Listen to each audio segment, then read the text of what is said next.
All right, mic check, mic check. One Masters Podcast, your host, man, of course. I'm back with another episode, man. I got a special guest across from me, man. Nobody has seen this man in about 6 years, okay? I got Adrian Harris. How you doing, man? What's up? What's up? I heard you was looking for me. Here I go. The streets wanted you, you know what I'm saying? Streets needed this episode, definitely. They go. I go by Adrian Laquinn, though. Yeah. Adrian Laquinn? Adrian Laquinn, yeah. All right, we'll go with that. Adrian Laquinn, how you doing? Good. How you? How you been, first of all?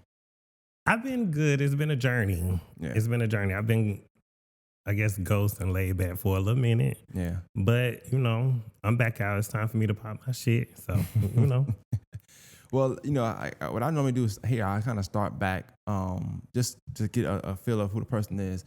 So I know a lot about you, so it's going to be hard to ask these questions because I feel like I know some of the answers, but I'm going to ask you anyway. Talk about just where you from, your upbringing, how many siblings you got. That's important because I know it's a lot of them. And then, just talk about that, like coming up with all those kind of different personalities in the household. Okay, so like I said, I'm Adrian Laquinn. Well, I go by Adrian Laquinn, but I was born and raised in Augusta, Georgia. So I went to Tobacco Road, Seagull, Butler, or whatever. I have 9 siblings. Jesus. Well, I mean, we're including step kids that we all grew up together or whatever. And in the same household, it was only 8.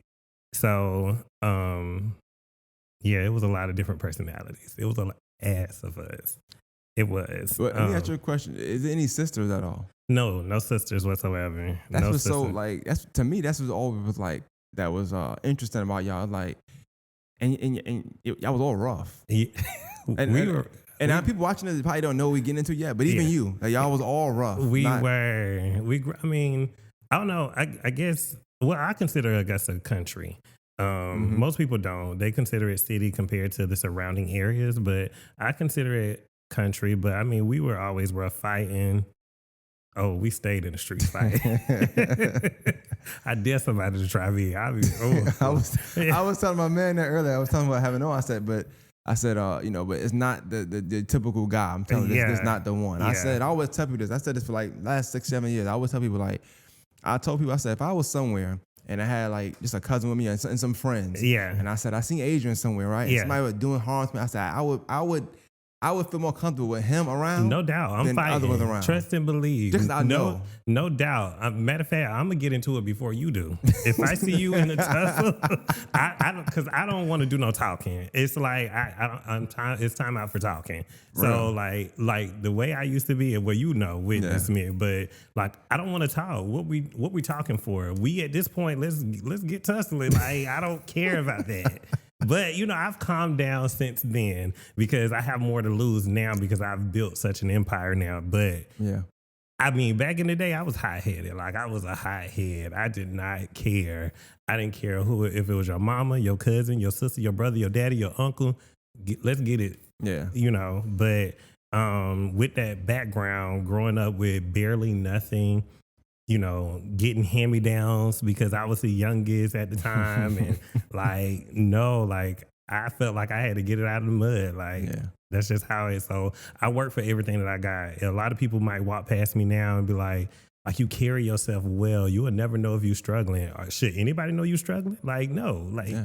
So, like I said, I grew up with an ass of brothers. They all was in the streets. What's crazy is I used to be bullied in elementary school. And I was afraid to tell my brothers because I knew what they would do.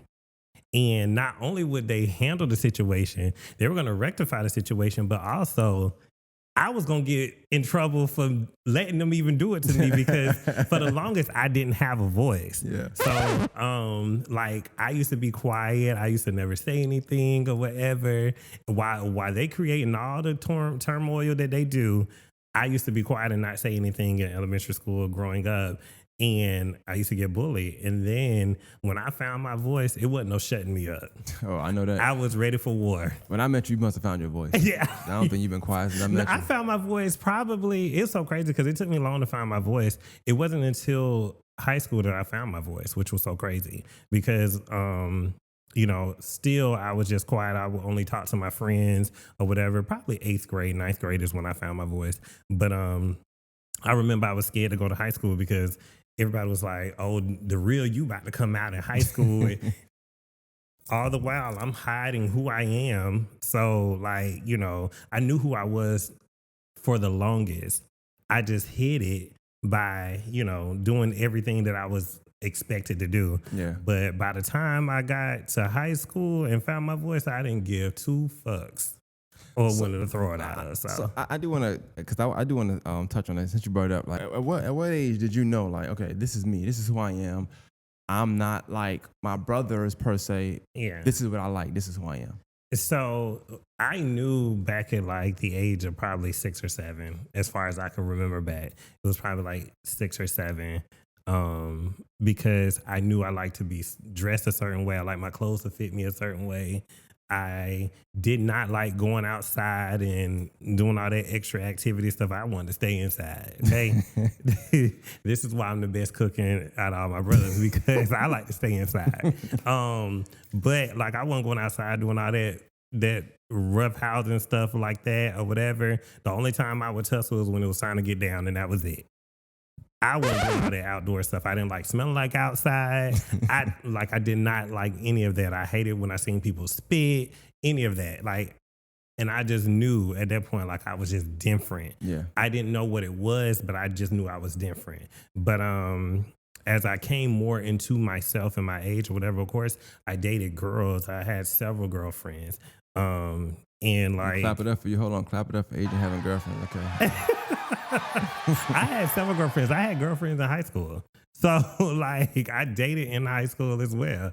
And like it, but along the way, I felt like it was just something I was supposed to do. And it wasn't something I disliked. It's just something I felt like I was supposed to do because I didn't want to disappoint my dad or my brothers or anything of that sort or whatever. And, they used to always, like, even when they found out about me when I came out, I felt as though, like, long as my parents knew, I didn't give a fuck who knew. Like, I didn't care. Yeah. Like, I'm going to be me regardless, and I hated being shut out from me. And so, but I still dated girls. Still at that time, I still dated girls. I still was, having sexual activities with girls or whatever. So, I was just exploring myself, making sure that what I wanted to do is what I wanted to do, basically. And so when I realized that it was officially in high school, when I realized that that I was like, yeah, like I dibble and dabble in middle school and stuff like that. Like I might have talked to a boy in there, but it never went past that. But in high school is when I had my first encounter with a guy or whatever, and I liked it, but I still dated girls. And so and then, Can I ask, like, for far as two questions. So the middle school part, when you said you might have talked to the boy here and there, and that from that era, what is that like? Is it still secretive, even though you might be out per se? Yeah. But is it still secretive? Is it maturity on both levels? Because just because one boy is out and saying this is me, another boy might not be saying that. They might not be there yet. That's true. And a lot of, I would say this, a lot of my peers, associates don't like to have conversations with me when it comes to situations like this, but I don't believe in telling anybody's story for them. I just, like, my story is my story. I create my own narrative. And so if a person decide to be, as society might label them, as DL, down low, in the closet, discreet or whatever, that is their business. That is their own story. And whenever they're ready, if they never be ready, that is still their story. I am not in charge of that because I'm not God. I can't write that for you. Now, have I dealt with people like that? Yes, I have. And still to this day, no, I will not say anything, but because it's not my story to tell. Gotta respect that. And, a lot of people, as like T.S. Madison would say, we basically enable those people or whatever, which she too also understand, like, no, I'm not going to tell your story for you. When you're ready, but it's also my choice in whether I deal with you or not. Yeah. You know what I mean? So, it can, you don't even want to have that conversation with me because I'm like, I could be like, hey, and make you view something because, like, for instance, like I would tell my peers when it comes to dealing with people that I have dealt with that were on the DL or something like that, even in middle school or high school, whatever. Secretively, let me say this: us sneaking around was an adrenaline rush because nobody knew, you know. So it made you want to do it. It made because you were doing something that you weren't supposed to be doing anyway. Right. So it made us want to continue to do it. So we thought that was for us, and it really wasn't, because mentally it can fuck you up in the long run. Gotcha. Most people don't understand that, but that's neither here nor there. That makes a lot of sense though. That's a good answer. I when you said it, made me think of it. Like, damn, I wonder what was that like for middle school at that era? Because that era it's rough. You know, well, maybe not. I'm not saying not for you, because I can't say the word all the time. I fought the word a lot of times, but I always say the word anomaly or whatever. I don't know how it go, but one of one pretty much. And out of all the people I knew that, you know, I looked at and I thought was gay off just looking at them, or they just how they moved or how they acted, and end up they being gay most time anyway. You were the only one I think in my life that I really saw that I didn't see nobody bother. And also I didn't see you being gay bothering anybody. I remember and I'm gonna say some memories, but this is just one right now. I remember we was it was senior year, we was at a pep rally or something like that. And you start dancing, like you start, I guess, like turn around, like twerking, dancing, whatever. Yes, I forgot about that. Nobody like was like, oh man, sit down. He had so much respect that it was like, it's just Adrian. Like, whatever, I forgot about the pep rally. It was the pep rally. You went in the middle of the gym, middle of the floor, and bust a split in front of everybody, and nobody disrespected most people me. was just laughing, like, they was talking about it. Like, they just went crazy or whatever. It is what it is. But dang, I forgot all about that. Yeah, it's just funny to me because like how I view stuff, I always viewed it like what you don't know is, it's funny to me, and this is like a full circle moment for me. I'm gonna say it now. I wasn't wait till later. I'm gonna say it now. It's a full circle moment for me because, like, doing a Pride episode with you, it was something that you had taught me when I first moved down here. I don't know if you remember or not, but I remember it because it always stuck with me. And when I first moved down here, remember we had a class. It was Miss Jones Elam. We had a class together, a lit class. And I was new, so I wouldn't go to lunch. I didn't like being around people. Everybody wanted to talk to me. I didn't want to do that. And at the time, this was 04. It was like 06. I'm sorry, 06. This is 06, 05, 06. And like, you know, the slang back then is a little different. So I'm just saying stuff. I'm gonna say what I'm saying. It's just funny what I'm saying. Like, so we in class. I don't know what he said. He said something, right? Now, mind you, me and him joking, playing every day, all day, pretty much. Like, we just joking, playing all day, whatever. And it's like 12 girls in the classroom, and it's like lunchtime. So everybody at lunch, and we just in the class, just waiting for lunch. Class come back, whatever. And he said something. I was like, something faggot. I ain't think twice about it because in my mind, you say to your friend, you just say it, you know. And I didn't even think about like who I was talking to at the time. I just said it. And the first thing he said was like, he didn't get mad though. The first thing he said, he was like, I ain't gay, I'm bi. So I tried to let it slide. I ain't gonna lie. I ain't here, right? Adrian was like, hey, you heard me? Because at that time I was though. At that time I still was dealing with women and men. Yeah. Your belt had the back then had the belt names or whatever. It said double. Yeah. Mm-hmm. And so, but it's not even about that. It's the fact that I tried to ignore. I'm like, I said, huh? What'd you say? And you told me again. I was like, okay. But like I promise you, from that day forward, I never come out of faggot again. Yeah. Like, and it wasn't that, because that's not what you should say anyway. But at the time, that's how we talked. But because I was cool with him, and because I knew his family, I knew him. Like, I had a big respect for everything they was about. Yeah. I was like, that was wrong. I shouldn't, but you shouldn't be saying that word anyway. You know what I'm saying? Well, I mean, I tell people this all the time. When it comes to the terminology faggot, it is just the same as a white person calling you nigga. So that's what we deem it as. Like, it's very derogatory. It's degrading. You know what I mean? That's just like, you know, in the LGBT community, we adopted the word cunt or whatever. And it's such a derogatory, demeaning terminology because it originated during segregation. And it was when white people used to call black men cunts. You know what I mean? And people don't understand that. And it's proper for you to educate yourself so you would know.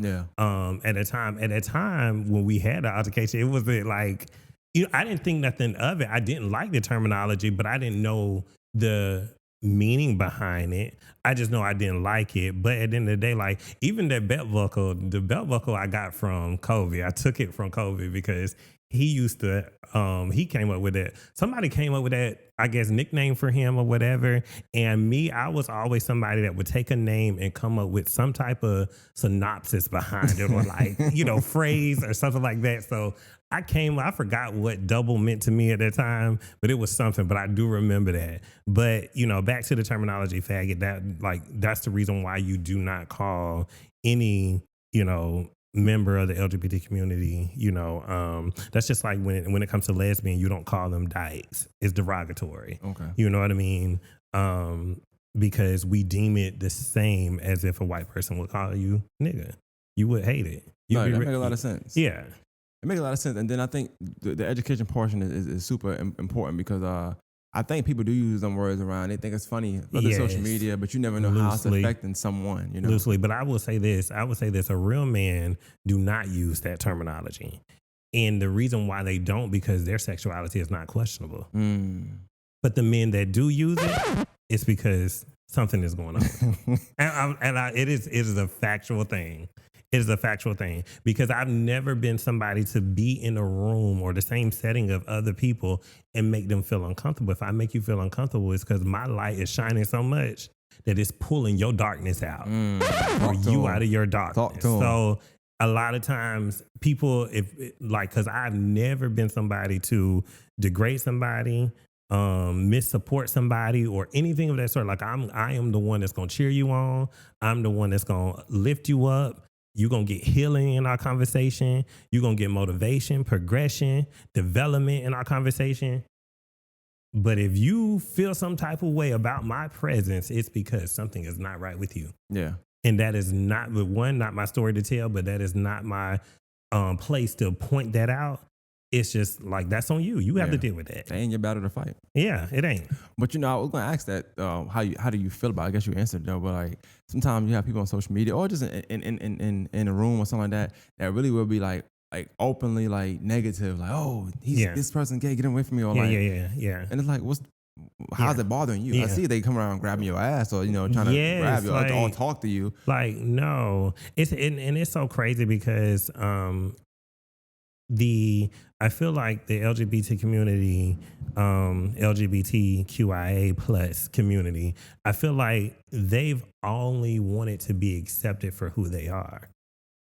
And with acceptance come love. And so with love, God is love.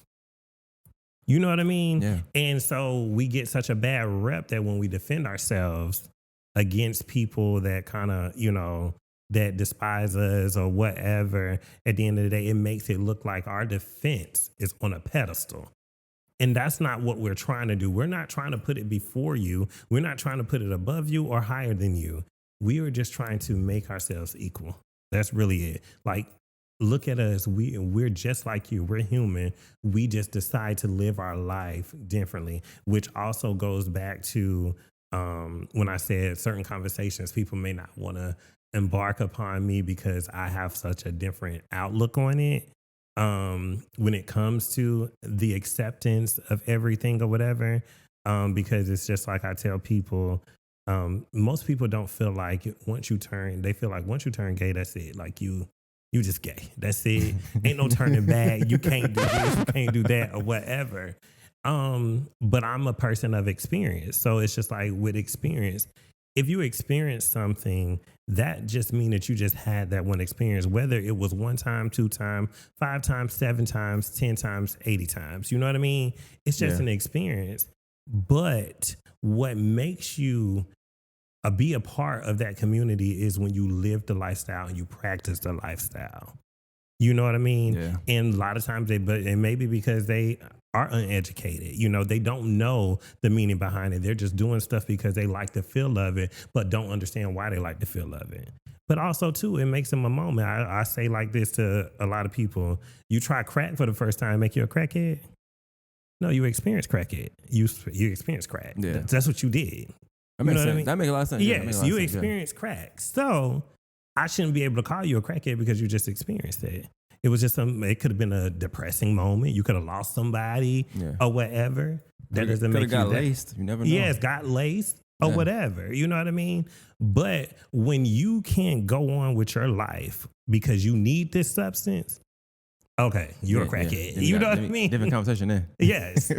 Sometimes it just be a moment. It's like, even when it comes to, they ain't gonna like me when I say this, but it may, even as a straight heterosexual cisgender male, if you like voluptuous women, like you like BBWs, that's your thing or whatever, and all of a sudden you might have sex with a skinny girl or whatever. Mm-hmm. It's just an experience. That don't mean that you really like her. You what you desire. Exactly. What your type is what your type is. Yeah. So, it can go to so many different variations. That's a good point you made. One of the questions I do want to ask you too, before I get past and I forget, you youngest of 7 siblings in the household, right? Yes, I have 2 younger brothers. Yeah. Yeah, but they didn't live. They didn't live from your mom, right? Yeah. All right. I went to school with them too. Well, you did too, I guess. So. Yeah.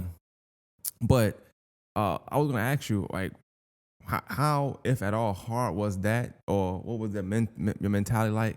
Because, like I said, the 6 other siblings was all rough, tough, and they was outside people. You know what I'm saying? To say better words, I'm trying to be as respectful as possible. Yeah, they loved women. Yeah, all of them. You know what I'm saying? Yeah, you had one, I guess one, but but for the most part, so out of 6, 5. Yeah, right.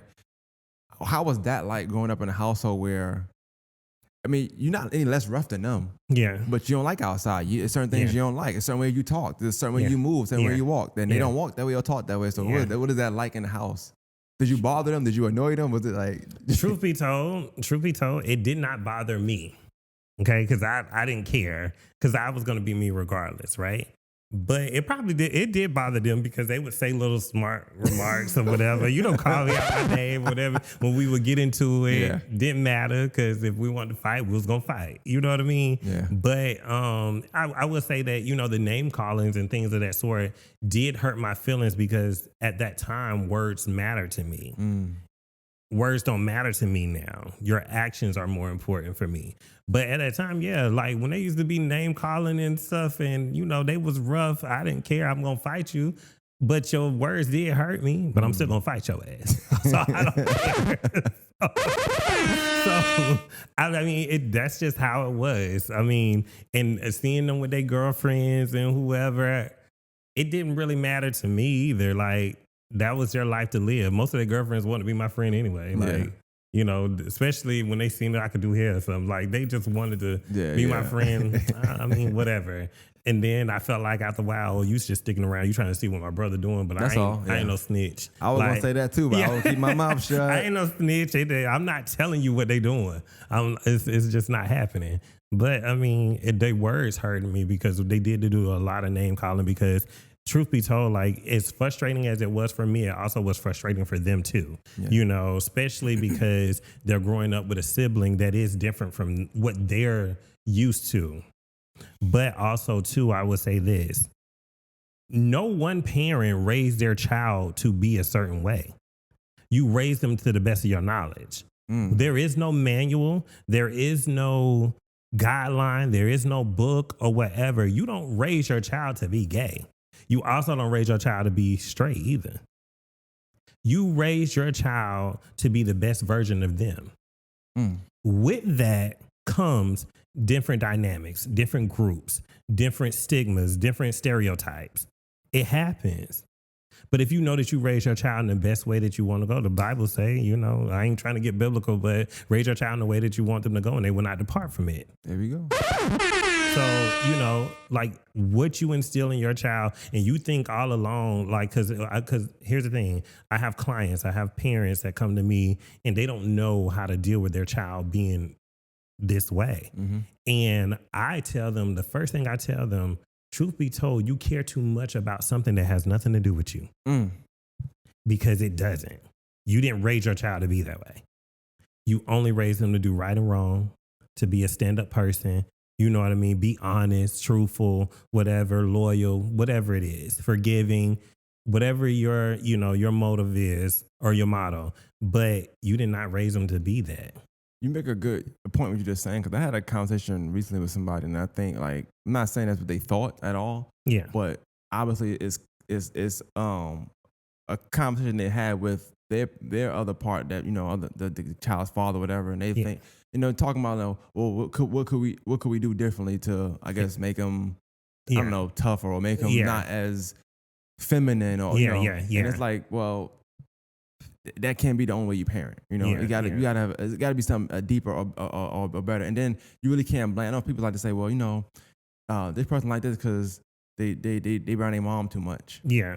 Well, hell, you grew up with 7 brothers, your dad, which we even get into it, you raised by your dad for the most part, from what I've seen. Yeah. And I didn't see a mother figure inside your guys' household for the most part. My stepmother is my mother to me. Whenever I reference my mother, I'm talking about my stepmother. It's no disrespect to my biological mother. It's just that my stepmother was the one that raised me since I was 2. And she was the mother that I knew, the example to be. And, she was at every PTA, honors day, game, whatever. She was there at the end of the day. That is my mother to me. And what was y'all relationship like? Like, how, what did she mean to you? Oh, we couldn't stand each other. We could not stand that was each a quick other. Turn. We could not stand each other, but guess what? We love each other unconditionally. Like, and it was only because in the midst of me going through my changes and my development and trying to figure out who I was, I did not realize what she was trying to do. She was only just trying to raise me. And I had so much pushback because I didn't understand me. And so it wasn't until I had gotten older and got out on my own, living by myself or whatever, staying with, it was so crazy because I will never forget when I first moved out, I was staying with my boyfriend at the time, which he and I had stayed together for 7 years, right? But I remember when I first moved out, I called my mama and said, thank you. And she was like, why are you telling me thank you or whatever? Because I had asked my dad, could I move back in? Because life had started life, and I was just like, I got to pay bills. I ain't never paid bills like that before. Like, I got to pay my cell phone bill now. I got to pay my car note. I got to pay rent. I got to pay lights. I got to pay gas or whatever. And I was like, can I move back in? Because I did not want to be on my own. And my mother was like, no, you're going to stay out there and do exactly what I raised you and taught you to do. And so, and it was probably like a year in, I had called her and I was like, thank you. And she was like, why? I said, because had I came back, I would not have known how to survive. I wouldn't have stayed out there. She would have always been my handicap. You know what I mean? She would have always enabled me. And she taught me that's why I'm a go-getter and a hustler now. Because I got to have it on my own. Can't nobody do it for me. Definitely. No, that's dope. That's dope though. But she was in the midst of it. But like you said, back to your point, as far as like being raised with a lot of brothers, my dad or whatever, that don't matter. Just because your child is just because your daughter might be up under you 24/7, don't mean that she's going to become a tomboy. She might have tomboy tendencies. You know what I mean? Yeah. But that doesn't mean that she's going to be gay. Just because your son is sitting up under his mother 24/7, he might have feminine tendencies, but doesn't mean that he's going to be gay. Like, you know what I mean? Yeah. There's a lot of straight heterosexual men who are very flamboyant, who are metrosexuals out there that are very successful, have a wife, kids, everything like that, don't desire to be with the same sex whatsoever. It doesn't mean anything. That is a stigma that we have put into the atmosphere that we've allowed to implant our head, our mind with, and think that that's going to happen. And, I have friends now who, girlfriends who have sons. And, they'll be rough on them and say, stop all that screaming like you a girl and this and the third. And I said, that is a very reason why men can't be insensitive to another female. Because you, as a woman who you deem is his first, which is true, his first image of a real woman is his mother. And you're telling him not to be that, he would never be able to be sensitive to his girlfriend, wife, or whoever. Not going to be able to show any sign of emotion. Definitely has issues when you're growing up. Yeah, you get told not to cry when you're young. And give your child a complex. Yeah, that is an issue. But to what you said too about a parent assuming because the kid might be feminine or just seem like they not, I guess, manly. Well, they're young, first of all, so they're not manly anyway. Yeah. But then also like they ain't hit puberty yet. Things can change. Life events have to happen yet for them. Things can change. Yeah. They might be, they might not, but who knows? But it's nothing you're gonna see right then and say this is that. It just life has to happen for them as well. So. Yeah. But it also go back to what you said about being educated. I think when you don't educate yourself, you say things like that, or you think things like that. Yeah, you definitely do. And you put that in the ether, and it's so much easier for a person who has kids or to be okay with someone else's family dealing with that battle of their child being gay or whatever, going through that. But when it comes to them, when the mirror is turned onto them, it's hardship. You know what I mean? It's like they go crazy. They can't take it. And that is why my first response to any parent that asks me about how do you deal with a child that is like that, my first response is you care too much about something that has nothing to do with you. This is a question I looked at some questions I want to ask too. I want to make sure anytime I do this, even though I know you and I know what I want to ask, I still feel like it's aside of this education anytime I'm doing it. Because you're going to learn something. Even if they might just know you and they just a fan of you, they're going to know you. Like, I ain't know to call you Adrian Laquinn. I know that now. You know what I'm saying? Even though I asked the nigga before we started, but it's all good. It's not a big deal. I said you. I clearly said, but it's all good. You didn't ask. You assumed. But it says, and we'll get into titles later too, though. I was gonna ask you that a little bit. What is the difference between like sexual orientation and gender identity? Like what's sexual orientation is who I prefer to lay down with. Your sexual identity is who I present myself to be. Okay. So if I am presenting to you my sexual identity, I'm presenting to you female like I desire to be a female. This is who I'm presenting myself as. Right. And my preference is just who I lay down with. You know what I mean? But it's people that present themselves like me. Famous Flame Monroe. Present themselves just like me. A trans woman, but lay down with a female. I didn't know that. That's a preference. Flame Monroe has 2 kids. Flame Monroe desire women. That's the same thing with Caitlyn Jenner. People think that, and I didn't want to name Caitlyn Jenner because she's not a factor, anyway. But Caitlyn Jenner is female presenting, but she lay down with women. I'm glad you said that also because what is the biggest or most common misconception about trans people? And is that a thing? Can I say trans people? Yes, is that cool? Trans people is important. Yes. That is a thing. And then when you answer this question, like, should we call you she, he? I don't know. Like, what you going by? Here's the thing with me. I'm not big on titles. Okay. Because I am sensitive. I am sensitive to the people that have known me before because most people have not seen me present myself like this, right? And I am sensitive to the fact that they knew me before, so they're not used to this. Right. But I don't hold it dear to me, if that makes sense. I'm not going to be someone that is going to be like, no, you got to call me this, that, and the third or whatever, because you deal with it the way that you deal with it. But I am female presenting. I can walk in a room full of guys or whatever and girls, and they will not know unless I open my mouth. Okay. And so I prefer, for you to be respectful. If I'm presenting she, call me she. That's the difference. So because I don't want to make anybody else uncomfortable. You know what I mean? Because I'm going to be me regardless. But I don't want to make anybody else uncomfortable. So is there days you won't present yourself as? It's possible. It haven't been though.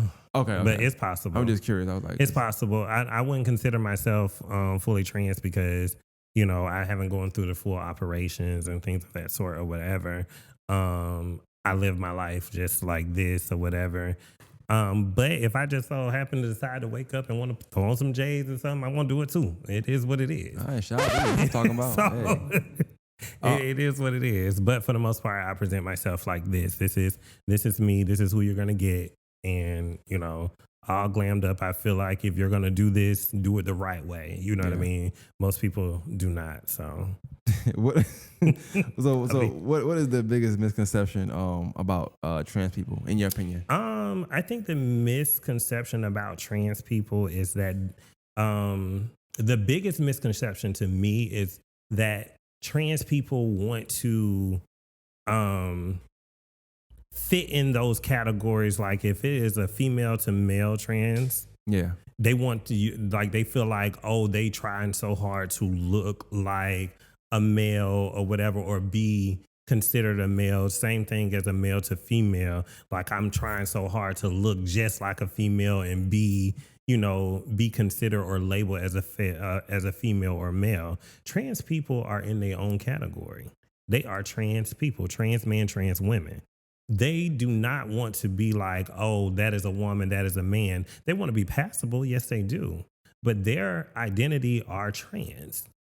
That's who they identify themselves as. You might have some out there that want to be in that same category or whatever, but we all know the genetic makeup is different. The anatomy is different or whatever. But I think that is the biggest misconception, that they feel like if you see a trans person that look like you, or they trying so hard to be you. Every trans person transition based off of how they feel. And they want how they feel to match up with their image. Mm-hmm. It has nothing to do with nobody else at the end of the day. They feel like a woman inside. They feel like a man inside. And they want that outer image, that physical image that you see, to match up with how they feel. So since so many people, like national figures, you mentioned Caitlyn Jenner, stuff like that, right? Since people are coming out and being open about it, has it made it easier for people in that community to go ahead and say, well, I want to do this now? Is it making it easy now? Yes, I think so. I definitely think so.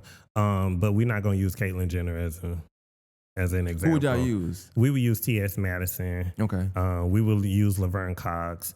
It's many of them that are in the urban community that are Black African Americans that have paved the way. A lot of the Pose characters, I can't name them off of my top of my head, but anybody that knows Pose, there's a lot of trans people in there that have who. Yes. Okay. And so a lot of them have opened the doors for a lot of trans people. So yes, I do think that it makes it easier, because with me, I'm gonna just talk about my story. Because I can't talk about theirs, even though theirs are out there. For me, I used to dibble and dabble in it, and I will only dress up like on Halloween or something like that.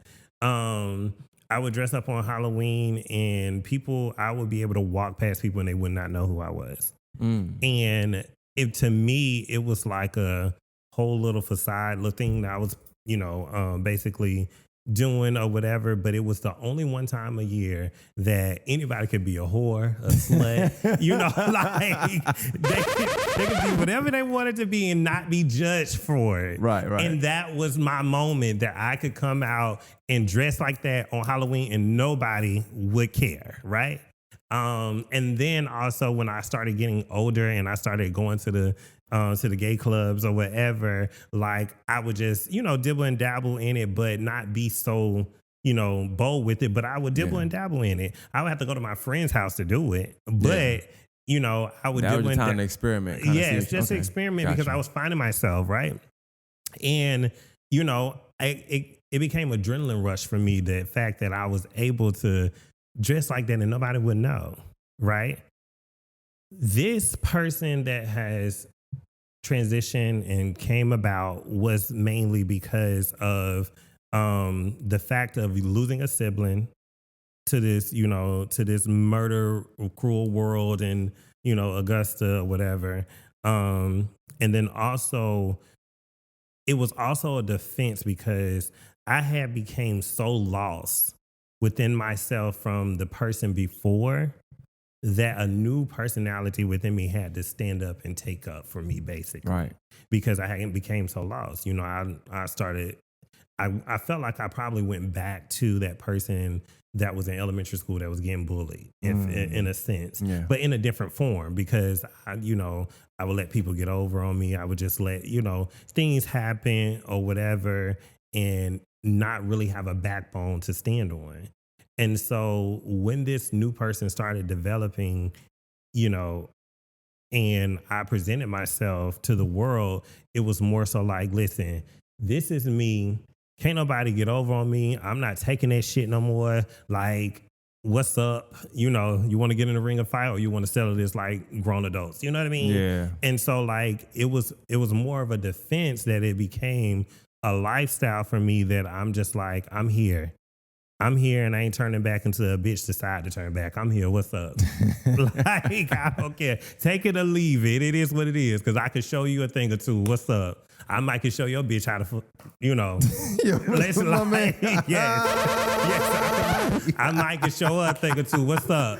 Or I might can show your nigga a thing or two. It is what it is. It's the best of both worlds. Yo, shout out to Adrian. What's up? Like, it's so crazy because people might see us as a threat or a plague or something like that. And it's just like, no, we really can help you. You know what I mean? I'm not saying that every person is envious of me or anything of that sort or whatever, because I'm not a person that carry that certain energy, but I am such a helpful person, but I can show a bitch how to be a bad bitch. I also can show a nigga how you should treat a bitch too. Talk that talk. So it is what it is.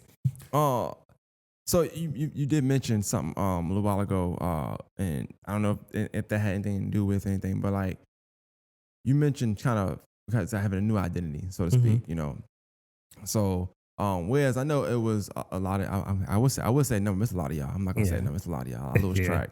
And then over time, because I knew you for a while, I know you've lost siblings. And some life was taken. Yes. I think one had an accident, if I'm mistaken, right? Yeah. And then, which is really ironic. Like every sibling you lost when their life was taken was a big deal too. Yeah. I guess that just kind of speaks to y'all too and what y'all mean to the community a lot of times. But of recent, of course, and before we talk about with Pride and LBGT, you had out of the seven y'all inside. So out of the 6 siblings you had inside the house, there was another one that I guess was gay, so to speak. Yeah. And I didn't know Antoine. Yeah. I know they went by something different. Yeah. I didn't know him that much. I seen him a couple times. Yeah. I ain't gonna lie, he used to get on my nerves that low sometimes, right? Because he always had a problem. He came in there, he always had a problem, but he knew me, so like he knew to come to me, and I just, hey, let's take it, man. Just go ahead and I don't care, just because I knew him, I don't care. You know what I'm saying? LP called me, hey, this guy, I know him, he's fine, just leave him alone. Yeah. But so I know that a couple years ago, also sadly his life was taken as well. Yeah. And that to me, I know the gist is behind it, but that is considered to me a hate crime. Yeah, so much speak. It was, but simply because of what he was. It was. A couple of things. One, how did that one affect you with that being your only brother? Like that kind of relate to you in that sense. For one, I would assume. Well, let me trail back, and I'm gonna lead up to that. All right, bet. Basically, the first experience that I had was my brother Marcus that was shot and killed. In our neighborhood or whatever. That was in 06, right? 07? Yeah, it was. Yeah. It was definitely 06, 07-ish. Yeah. And like he was the first one that was shot and killed. And I'm going to be honest with you, I wasn't numb yet. Like I felt it and it was just like, I cannot believe this happened, whatever. Because he and I wasn't as close. It's amazing how siblings can grow up in the same house and they don't learn the same, morals and values, or, they don't, they're not as close or whatever, but he still was my brother and I took it hard. That was the first one. Then my brother Andre was killed on a motorcycle accident, where a car pulled out and hit him on a motorcycle accident and ran over his helmet or whatever, right? Not to be so graphic, but yeah. And that kind of like, so it was like I was already punched with Marcus. Then when Andre came, it was like the fist went in deeper, right? Or listen, we'll use a knife. I was stabbed with Marcus. The knife went in just a little bit deeper when it came to Andre, because he was like our protector. He going to bat for us no matter what, right? And then we lost my dad. My dad passed to pancreatic and liver cancer, which I do feel like, as within the ethnic community, the Black community, please go get checked up. Please, definitely. Do what you need to do to make sure your health is intact, because, a lot of us don't know. We come from the background where drink water, you'll be fine. And it's just like water ain't gonna solve everything. Yeah, definitely. But it's good to know your your status. health, your status, your health status, everything. It's good to know those things or whatever. I'm a firm believer, baby. I go get checked up all the time. What's up? Like, and they know me personally. Hey, what's going on? So, but anyway, so my dad, the knife went in even deeper. When it came to Antoine, and we're gonna say Felicia, because that was the name my brother chose to go by. It was like someone had stabbed me even deeper and turned it. And I'm gonna be honest with you, me and Felicia never really got along when we were growing up. We never really got along. We were always arguing at each other or whatever, because we were two people that were trying to find out our identity. And it wasn't until I got older that I realized that, but we were two people trying to figure out who we were. And like, we're battling with probably who's the finest, and who's who's the thickest, and who's the like, we battling with so much being in the same household or whatever. And I will say this: he is who, excuse me, she is who, Felicia is who made it easier for me to come out to my parents, because she was battling so much within herself that she didn't realize why she was acting out and doing the things that she was doing, that it sent my dad through like a whirlwind. He was just like, he just did not know what to do.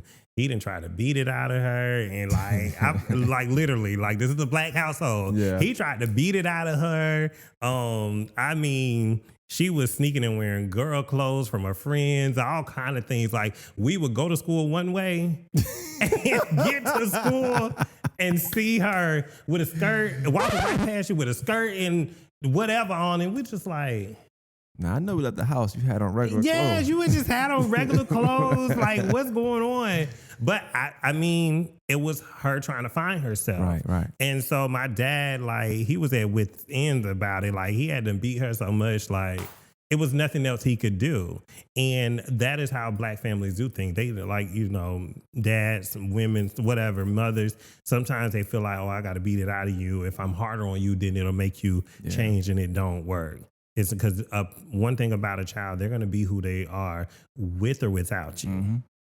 It's best for you to allow them to embrace themselves so that they can truly find their true identity instead of you having to deal with it, you know, because then comes drugs, then comes sex work, then come, lying, stealing, all kind of things. And you like, I did not raise you this way. But anyway, so Felicia is the one that made it easier for me to come out to my parents, and it helped. So once that happened to Felicia, and like I said, it was like a knife that was stabbed into me further in turn, because we had gotten close. As we had gotten older, we had gotten close, because I could not stand Felicia. I cannot. I was like, that ain't my brother. I don't know her. Like, like all kind of things. Like I was just like, cause I was embarrassed for the things that she would do. Understood. And I realized, like, instead of me being embarrassed and you haven't lended out a helping hand, not one bit, like help her. Like what are you doing? Offer her some word of advice. She might just need somebody to listen to. You could be an ear that she could just express herself and her grievances to. Yeah. And that's what I started being, was a listening ear for her. No matter who it was that she was going through with or whatever was happening. And the day that I remember us getting close was when Felicia had an ex that was, and that's not to put her business out there, but she was in a situation with an ex that was like a domestic situation where she just always found herself fighting, but she would fight anybody anyway. She didn't give a damn. Definitely. Like, but she found herself like basically fighting or whatever all the time with this ex. And I'll never forget something. I was riding past her house one day. I was going home and God steered me to go to her house, and I just went to go check on her. And when she came out the door, I seen a black eye on my sister's face. I snapped. Damn. I snapped. I was ready for war, and she was trying to calm me down and like, no, like, like it's not like that or whatever. I was ready for war, like, because to see your sibling like that and, and you growing close, you done built all this, this bond with them. It's like, no, like, I don't care. I don't care what you did to them. I see what's on you. So anyway, that's when I realized we had gotten close. And up until the day that she was taken from us, like, I never told anybody really this story, so this like exclusive. She called me, well, my family knew. She called me the day before she was murdered. And I was at work. I was real busy at work. And she called me, and I was like, I'm gonna answer the phone. I said, no, I ain't gonna answer the phone. I'll wait till I get off of work, right? And I said I would call her when I got off of work. Well, I didn't get off of work until like 1, 2 o'clock that night because I bartend. So I didn't get off until like 1 or 2 o'clock that night or whatever. So I didn't even call her. I just went to sleep or whatever. And, I got up the next morning to do my regular routine I would do every morning, do my clients or whatever. And then that is when the news hit. Facebook got the news before we even got the news. Damn.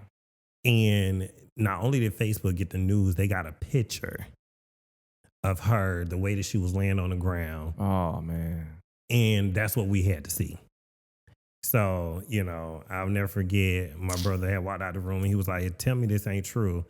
And instantly I knew it was true because I knew what Felicia would wear. I knew her clothes. I knew everything. You know what I mean?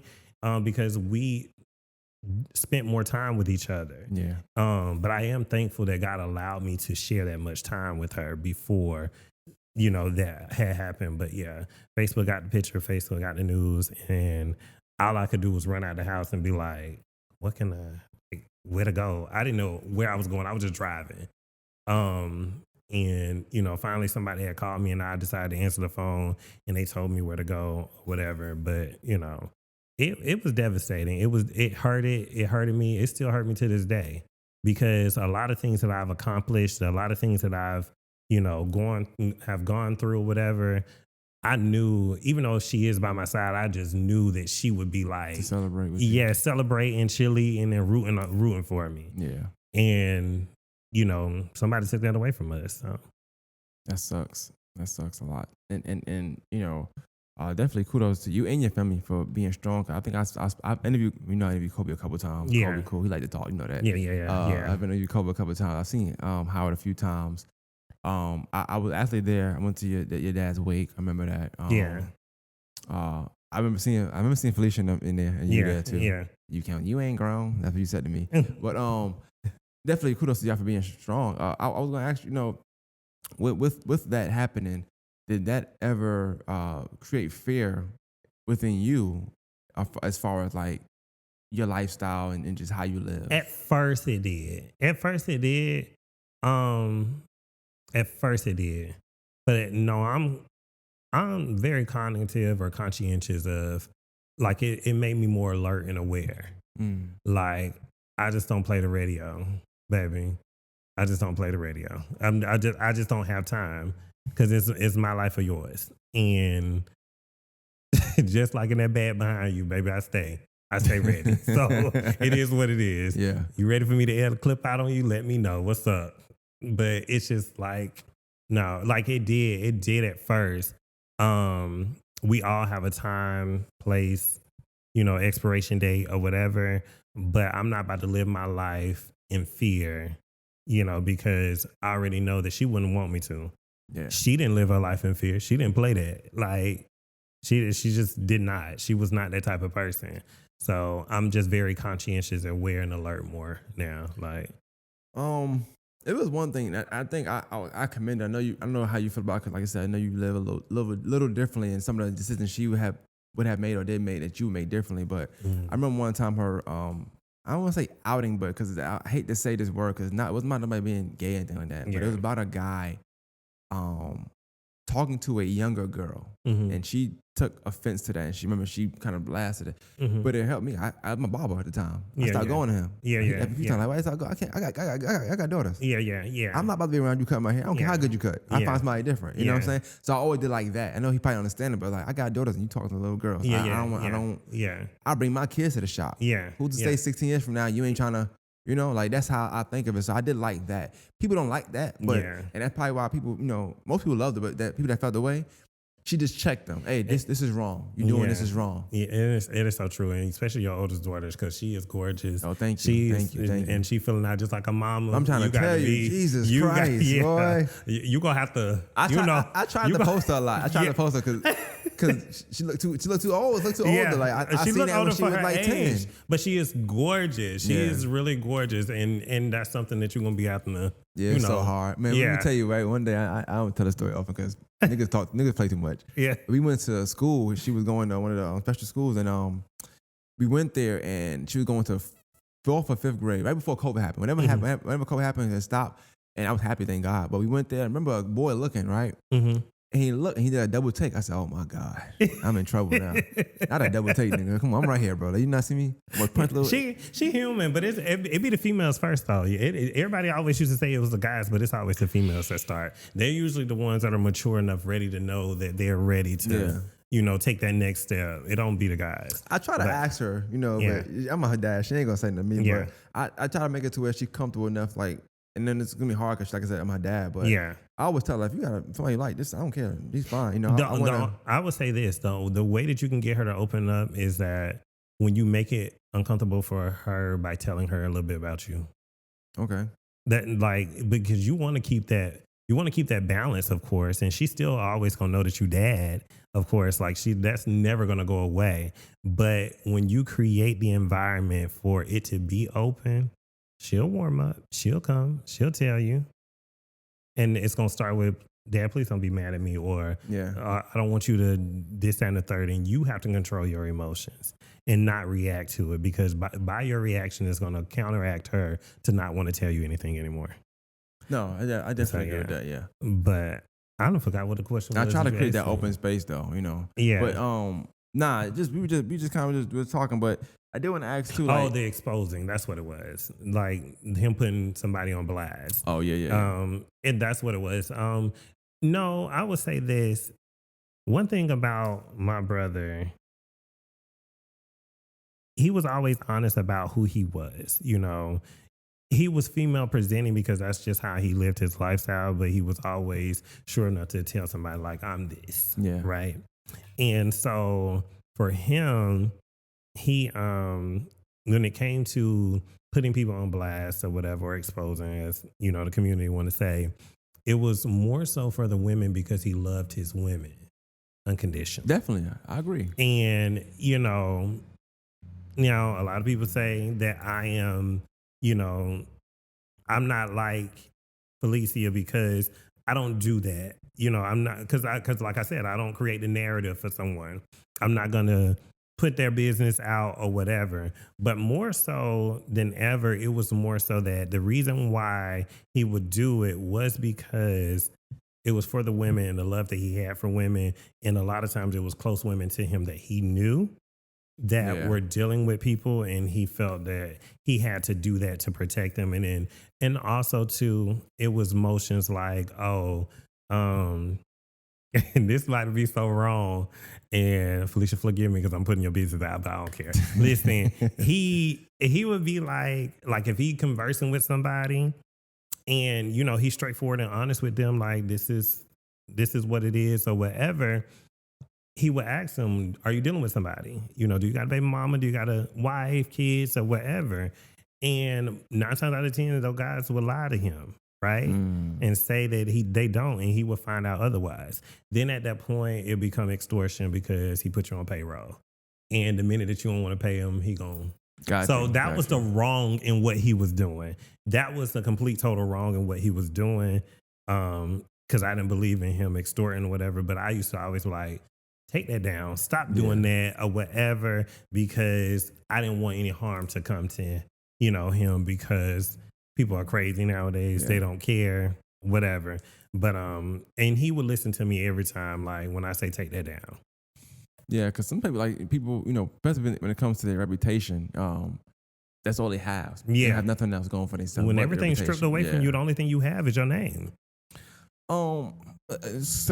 Like how can, and I say I mean me, people like me that don't mind supporting. Like how can I support the LGBTQ people without I guess without someone's own sexual orientation being in question? It's really, I'm gonna say this. In whatever way you deem it necessary to support them, just do it. Whether it's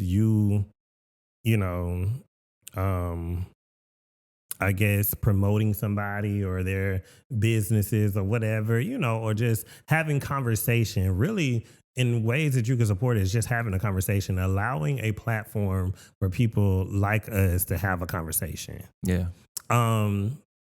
Truth be told, I think you would never be able to get past the stigma of someone trying to label you as something because you are accepting or you're okay with it. It is what it is, because it has nothing to do with you. You would never really get past that stigma, because the world is going to be the world regardless. Society is going to be them regardless. These, social media thugs are going to be them regardless. You got to tune that out. You got to block that out, because if you know that you're doing it for a purpose and a reason, then what does it matter what everybody else thinks? What do you wish the public knew about transgender people? That they're real people. Like, I feel like because society is so focused on or fixated on you're straight, you're just male or female, and that is just that. Yeah. That they don't look at trans people as real people. I can see that too, because I think I've witnessed that a lot of times. I remember one time, this is on a tangent, but it's a guy I know named Craig. I shouldn't say his name. I don't know why I said his name, but it's fine. Yeah. I think he's gay. I don't think he's trans, but he does like dance and stuff too. So I don't know. Mm-hmm. But I remember one time even seeing at the gas station how he's holding the door for somebody and they didn't want to come through the door. And I was like, bro, what? Yeah. But there are people like that, and I'm like, so whereas he might be out already. He might be, mentally, I might be fine. Your parents, you said, my dad knew I was fine. My parents know I was fine. Your parents know. But then there's still that outside world where it's like, everybody know they need to know. You ain't hiding. You living your life. But then you go to hold the door for somebody, and they don't want to go through the door because they feel like you a certain way. Yeah. Yeah. And but that's reality. Like, I've had that happen to me in the before me. Okay. I've had that happen to me, like, people, not want to be in the same area as me because of that. Or if I came around with friends who were talking to their guys or something like that or whatever, they're uncomfortable. They don't want me around or whatever. And it's so crazy because when a person try so hard to be unnoticed, that is when they're the most noticeable. You are trying your hardest to not show that you really don't like this gay person or whatever, or because of the way their lifestyle is. And it just makes you look more like, what happened to you when you were younger? What happened to you when you be around your friends? What you and your friends and your homeboys be doing? Like, you know what I mean? Like, because or how you really feel inside, you know? Yeah, how you really feel inside. And a lot of times when you look at someone and do not like them for them being them, it's because you lack that. Yeah. And you can't stand that you lack it. You can't stand yourself so much that you can't operate in your true self. That gotta be rough. oh yeah. So I would never care. I like the before me cared. The now me don't get two fucks, but I'm able to walk into a room or whatever. Probably not after this, but you know, but it is what it is. I don't care. But yeah. So like, you know, before me didn't care, but now it's like, I mean, you don't want to be around me. I don't care. Like, it is what it is. Because what you eat and drink don't make me piss or shit. It is what it is. So this kind of roughly tell me, we spoke about it a little bit, but like in your coming out process, would you say it was a process at all? Would you say it was a process? It was a process. And not necessarily how long, but just tell me some of the fears that you had along that way. Like, I think for me, when I first came out, it was a process because I dealt with hiding myself for so long. And that goes back to what I said, like I was trying to hide myself so much that I realized I was exposing myself, right? Because like I would sneak around with friends, go here and there, lie and say I was there somewhere else other than what I was. And it's just like, you got to be mindful. There's always eyes on you. Someone is always looking. You know what I mean? It's different if you're doing it behind closed doors. You know, that might be different. But I'm like, I would never forget. So in high school, I had my first, well, no, this was my second boyfriend because my first boyfriend, I don't know what that was. But my second boyfriend that I had, I'm, you know, dealing with him or whatever. And, you know, I lied to my dad and said I was going to study or something. I can't remember. But we were at the mall, okay? And he was already out to his parents, but I wasn't out to mine. And we're at the mall. The mall, out of all fucking places. The mall. So to be young and dumb. Young and dumb, okay? Young, dumb, and full of cum. That's exactly what it was, okay? But we out at the mall or whatever, and you know there's so many people in the mall, you're not paying attention. I'm just in the daze because I'm like, I'm out with my boyfriend, whatever. You know, we kicking it and we vibing, his friends there, whatever.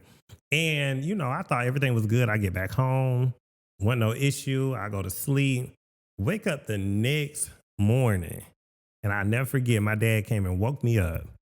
And now, pause, let me rewind. My mom, she found out first because I told her first. And because her and I, remember I told you, we didn't get along. We couldn't stand each other. But it was because I didn't know what I was going through at the time. And so, like, I would always have pushback. I would always have, like, you know, like, just arguing with her, whatever, just something. And because I found my voice. So anyway, I didn't care who you was. So anyway, me and her got into it one day, and I'll never forget, I was sitting on the side of my bed. I was just crying. I was pissed. I was aggravated. And she came and sat next to me, and she said, well, what are you really going through? And it was the first time that somebody was really concerned about what I was dealing with. And I had never felt that. Nobody had ever pulled me to the side and said, are you okay? What is really wrong? And I heard it in her spirit. I didn't hear it in her voice. And so, anyway, and I told her, I was like, I'm gay. And she was like, okay, tell me something else that I didn't know. And I was just like, you knew, like, what's up? Why you didn't tell me before me? Like, so you have me go through all this for no reason. Why you just say, tell me, like, bitch, you knew? You could have just said it. So I'll never forget. She was like, so do you want me to tell your dad? Do you want to tell your dad? And I said, no, I don't want him to know. Because I knew it was going to break his heart because he had already dealt with Felicia. Felicia, doing it. So I was just like, oh no, I can't, because if he do it, if my dad find out, it's about to be bad, right? So fast forward to my dad waking me up after I had spent my time at the mall all day, whatever, with my boyfriend. He came and woke me up, and he put me in the living room, and I was just like, what did I do now? Like why I gotta walk this walk of shame? Like, what's going on? So he sat me down, and it was so crazy because nobody ever came into the living room. None of my brothers, my mama, nobody. Everybody walking around, and it was just like, nobody gonna stop this conversation. Like, nobody gonna say, what y'all talking about? What's going on? And he was just like, is it something you want to tell me? And I knew instantly. I said, he know. And I thought it was because my mama had said something. I said, that stupid bitch. That stupid bitch that told my business. But no, it wasn't that. She hadn't said it. She had my back the whole time. And she held it down. She stayed 10 toes down. She did not tell her husband about his son being gay. And I was like, that's why me and my mama relationship is like this. Like, I fucked with her. Anyway, but so he was like, do you want to tell me something? I said, yeah, I'm gay or whatever. And the look on his face was like, so like his face just dropped or whatever. Because I felt like a part of him just did not want to believe it. Yeah. But had I told him no, he still would have wondered. Yeah. You know what I mean? And I still would have been trying to hide myself. Why? What's the point? And so when he said that, he said, listen, he said, the crazy thing is, Adrian, I feel like I would never have to worry about you. And he said, I'll never forget these words. He said, I never want people to judge you based upon your sexuality and, demise your success because you are gay. And I told him, you don't have to worry about me at all. Like, I'm going to still be me. I'm still going to be successful. I'm still going to grow. I'm still going to prosper. I'm still going to be the biggest that you've ever seen me. And he said, okay. And we left it at that. But before I walked away, I'm like, how did you even know anyway? Like, you was in the mall. Probably said something. Yeah, no. So what happened was my brother Marcus was in the mall and seen me with my boyfriend. And he didn't know it was my boyfriend. He just told my dad. He called my dad and said, I see Adrian in the mall with these gay dudes, and I don't know what's going on. I said, that snitch, fucking snitch. Boy, that's funny. I'll never forget that. I was like, damn. So it was a process because I did not want them to know, but I knew that when they knew, I did not care. But also, too, I still was respectful about it.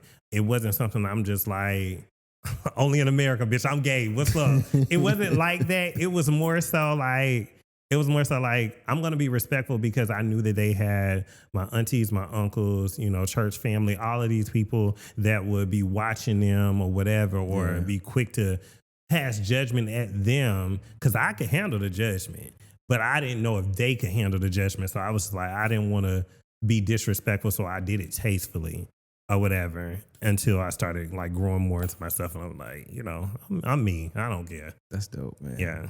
Now that's a dope story. I'm glad I brought that back. I wasn't gonna bring that back at first, but that's needed. Yeah, I think shout out to your pops also, because that's probably hard to do when it was back in that time, and just because I think even as parents, I don't have not that I can't ever go through it, but I don't think I would care just because of my mindset. But I think as parents, sometimes you care also about how other people view your children as well. That's true. That is so true. But also, too, my dad was a woman's man.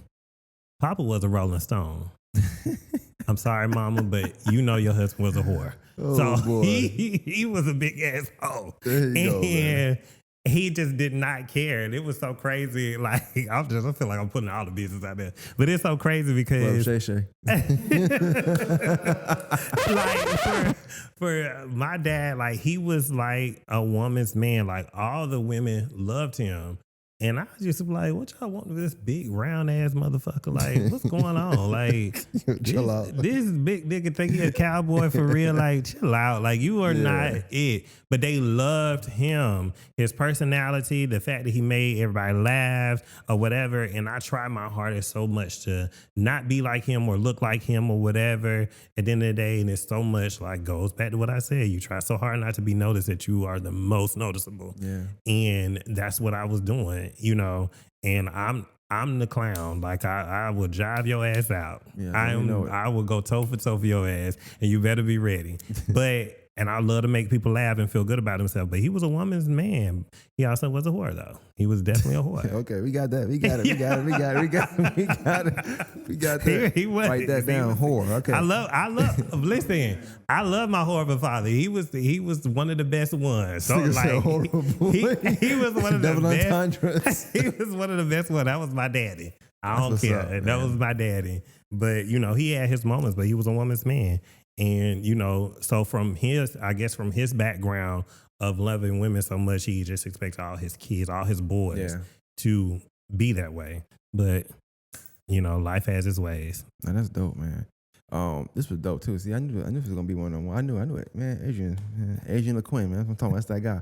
That's that girl. I'm not being funny. I don't know. Yeah, but I do want to ask this one question too. Like because we met at the gas station. That's first of all. I want to say that I met at the gas station, right? Like I tell you, I'm the type of person. If I know you, I don't care how you dress, how you look. I'm gonna speak to you. Like I don't. People probably thought I took his number and everything in the gas station. He probably thought he probably knows the girl. I know this nigga. I'm good. You know what I'm saying? But I don't care. And they would have never thought that though. They don't think that. Like, people don't think that. They think when they see me that I am like a full blown girl. That's what they think. They don't think that like that's a dude or whatever. 9 times out of 10, I'm fooling women and men. Yeah. And it's not until you speak to me that you really can tell. So it was funny because I seen you and what's up, and I hadn't seen you in a minute. Like that time I seen you was a long time ago. I can't forget where. Remember I saw you, but it was a long time ago. Yeah. And I was like, you need to come do the episode. You said you watched yourself. I'm like, come down. And then you said nobody had seen you yet. I was like, it's even better now. There's more to talk about. And I even think about what all we would talk about with your family, your brother, you. Like, I even think about. I just knew that I knew you represent pride very well. Because since that day I met you, you've been proud. Yeah. You know what I'm saying? So I knew that you represent that very well. But I did want to ask you, since this is like a new appearance and just new to the world, I guess. What's your plan? Like, I know, so you do what you do. What's your plan? You still do hair? Like, what kind of goals you got? So I am a full-time hairstylist, which most people didn't even know that I was doing hair, because I'm not someone that like. I'm boisterous in my image, but I'm not boisterous in like, work. Yeah. Like I'm not gonna put it out there and do this, that, and the third or whatever, because I am very, very precise when it comes to the clients that I take in. And so for any clients that want to come to me, I'm going to vet you, because I don't care for people that chair hop or want to talk about another stylist or degrade them in their work or whatever, because I'm not going to do that. I don't partake in that type of energy. I like positive, peaceful people. And so most people did not understand did not know that I was doing hair. They knew I had dabbled in it, but they didn't know that I was doing it full time like I was or whatever. But I also went to school and graduated 2 weeks ago from hair school. And like I finally decided to thank you, appreciate it. I finally decided to take my craft serious, because it was something that I always went back to. Because when I graduated, I math major and minor in psychology. Most people didn't know that either. I would never guess. Yes. And because I thought I wanted to be a math teacher. And then I was like, no. Well, first I thought I wanted to be a psychologist. I'll put that first. I changed my major from a psychologist because during the era of me majoring and going to school for psychology, I was like, dang, all these movies coming out, and it seemed like the psychologists in these movies was going crazy. Like, it was the weirdest thing ever. Like, everybody was going psycho. And I would never forget Dr. Warner, my professor. I was like, Dr. Warner, like, you seen these movies, like, with a psychologist going crazy, whatever. Like, what do you think about that? And he was like, well, don't you feel like everybody needs somebody to talk to? I was like, yeah. And he was like, if they're coming to talk to you, who are you going to talk to? I said, don't worry, because I'm changing my major. I'm changing my major. I'm good. And so like I did that, and then I math major, and I was thinking I wanted to be a teacher, and then I battled with, did I want to be like a middle school or a high school teacher or whatever? Like, do I see myself doing that? I feel like I'm a box these kids. Like, I ain't got time for that. I said, well, maybe I do accounting. I said, well, accounting are boring or whatever. I was like, bump that. I'm about to go back. After finishing, I was like, I'm about to go back to doing hair, because I had got so burned out with doing hair, because that was my hustle while I was in school. I had gotten so burned out because friends were taking advantage of me and things of that sort. And I was just like, I'm doing hair for free now. Like, people just, just coming or whatever. And I got so burned out. And when I got burned out, I stopped doing hair for 2 years. And it wasn't until that third year that I realized, like, maybe that's what my calling is, because for 2 years straight, people kept saying, you do hair. People that didn't even know me. Like, how the fuck do you look like you do hair? Like, what does that look like? You know what I mean? Like, it's either you know this person is a stylist or you don't. So I'm like, how the fuck does that look? I'm like, no, I don't do hair, but I could refer you to somebody. Like, because I was so serious about not doing hair or whatever. And it was until at the end of that second year, that third year, I was like, I'm going to go back to doing hair. And I started back doing hair in the house, and I was traveling, doing hair or whatever. And like, it had blessed me with so many different opportunities. I've been on video shoots, music videos. I was going back and forth from Atlanta, doing hair here. I have some clients in DC. Like, it was just a tremendous blessing with doing hair. And I realized, like, okay, this is my calling. This is what God wants me to do. And in the midst of that, of me doing hair, having my own business as a freelance hairstylist, I am still doing accounting. I'm still teaching, and I'm also still being someone's therapist. So it was a journey that he had taken me through in order to get those credentials, in order for me to understand what my purpose was. And I didn't realize it. That's dope. That is so dope. I was just like, dang. So I'm doing that or whatever. Still doing, I bartend also as well. And I love bartending. I've been bartending for about 7 years, about 7 years. I love bartending. I love mixing drinks or whatever, getting people drunk or whatever. And I freelance with that too, because I do weddings, birthdays, and parties and stuff like that as well. And it's just always been my calling. So man, that's dope, man. That's dope. It's definitely dope talking to you. I know I got my guy Juan, he throwing here with me. We're gonna do something afterwards, but I definitely I can always feel a vibe with the conversation based on he shook his head a lot. That means yes, in agreement. Yeah. Like, you know what I'm saying? Shaking his head, he made a point. Because he ain't like, he can't say nothing, you know what I'm saying? Yeah. Even as you're talking, a lot of times I could just say, because you're just saying, like, this is what I'm saying when I get a guest on, like, not this other guest, but when I get a guest on, it's like, you want somebody that you don't have to guide. You want to ask questions, and then like sometimes he answered 4 or 5 questions when he was talking. It made it super easy to do. Oh yes, most definitely. But I mean, interviewing is not easy though, especially when you got this damn camera on you. Like, damn, dude, bitch, do I look good or something? Like, you trying to pop me out?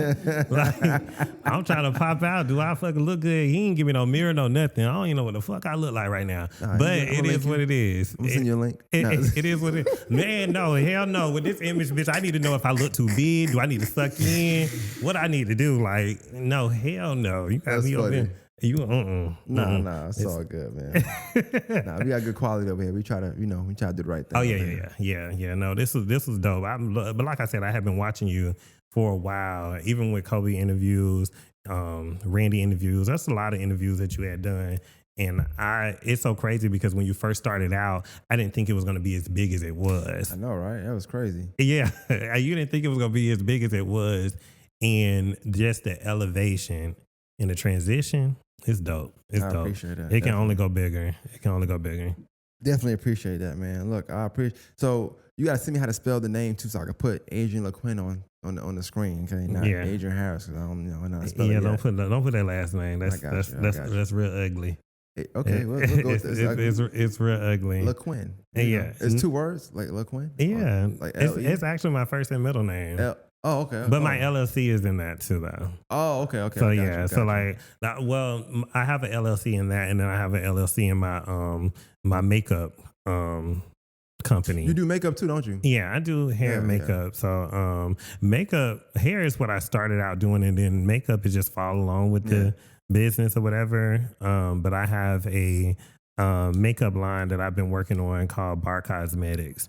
So that's another LLC that I have, and it's a dope little thing or whatever. I'm just trying to figure out when I can actually launch it, have a prototype or whatever. But it's called Bar Cosmetics with Bar Cosmetics, tongue twister, which stands for Beauty Addict Restricted, and it trademarked bars though. Okay. So like, because I'm a bartender, basically like if you see a chick with like a yellow lipstick on, it's going to be called Mimosa by Bar Cosmetic. So it's going to be named after different cocktails, wines, beverages, things of that sort or whatever, different shades and different colors.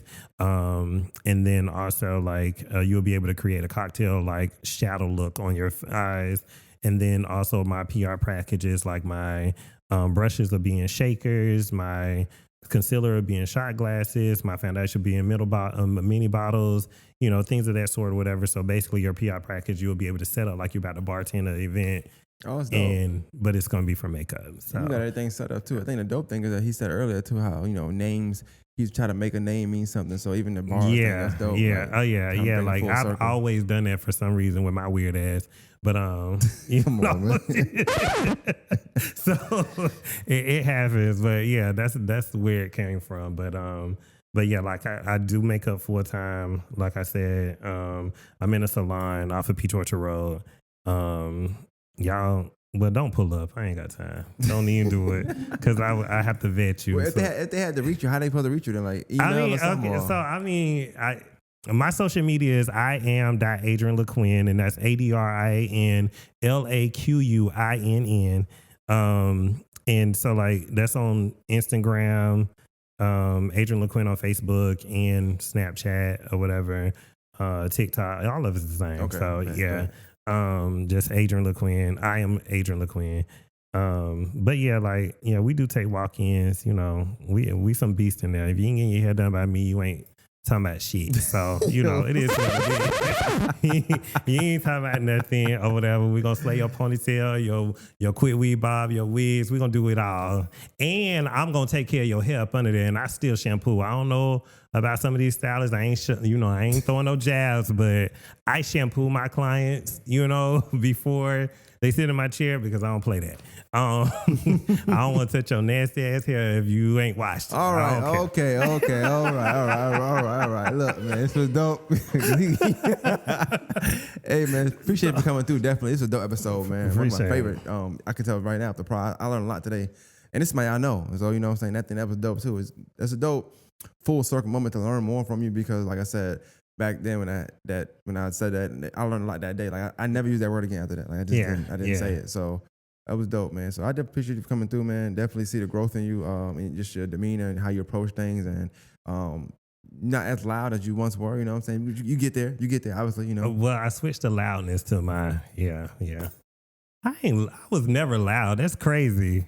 That's crazy. I don't know. Now I ain't gonna. I don't know. I ain't gonna say all that. Well, now. I do remember, and it's so crazy because Danielle was in our class at that time. And do you remember when I had pulled Danielle ponytail out? Yeah, I was there. Yeah, that's my best friend to this day. Like, it's so crazy. Shout out to Danielle. Yeah, shout out to Danielle. You was out of pocket for that though. But it's all good. Anyway, More Than Masters podcast. We out. Appreciate you for coming through, man. This is dope. Peace.